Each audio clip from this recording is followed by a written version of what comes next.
સુરતમાં નકલી ઘીના મોટા કાળા કારોબારનો સુરત ક્રાઇમ બ્રાન્ચને એસઓજી પોલીસે પર્દાફાશ કર્યો છે। સચિન જેઆરડીસી વિસ્તારમાં બ્રાન્ડેડ કંપનીના નામે ડુપ્લિકેટ ઘી તૈયાર કરી વેચાણ કરતી એક ફેક્ટરી ઝડપાઈ છે। પોલીસ તપાસમાં ખુલ્યું છે કે અહીં લાંબા સમયથી નકલી ઘીનું ઉત્પાદન કરી આસપાસના જિલ્લામાં સપ્લાય કરવામાં આવતું હતું। રેડ દરમિયાન પોલીસે અંદાજે 2000 કિલો તૈયાર નકલી ઘીનો જથ્થો જપ્ત કર્યો છે, જ્યારે લગભગ 1700 કિલો કાચા માલ પણ જપ્ત કર્યો છે। આ સાથે સમગ્ર ઉત્પાદન પ્રક્રિયામાં વપરાતા સાધન પણ પોલીસના હાથે લાગ્યા છે। આ મામલે પોલીસે ફેક્ટરી માલિક ભરત પોલરા અને અમિત વાઢવણિયા નામના 2 આરોપીની ધરપકડ કરી છે। પ્રાથમિક તપાસમાં જાણવા મળ્યું છે કે આરોપીઓ જાણીતી બ્રાન્ડના નામે ઘી તૈયાર કરી બજારમાં ઊંચા ભાવે વેચતા હતા, જેના કારણે ગ્રાહકો સાથે મોટી છેતરપિંડી થઈ રહી હતી।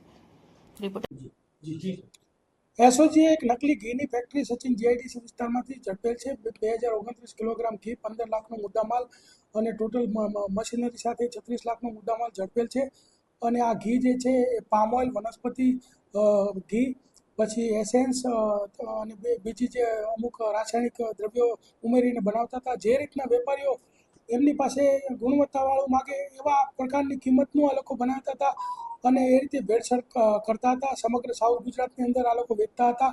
હોલસેલ ભાવે બનાવી દીધા હતા અને પછી છૂટક ભાવે આ લોકો વેચતા હતા। વધુ ભાવ લઈને 600 રૂપિયામાં આ લોકો હોલસેલમાં વેચતા હતા, ત્યારબાદ 1000 રૂપિયા સુધીનો ભાવ લઈ અને વેચતા હતા। છેલ્લા 2 વર્ષથી આ લોકો આ પ્રવૃત્તિ કરતા હતા।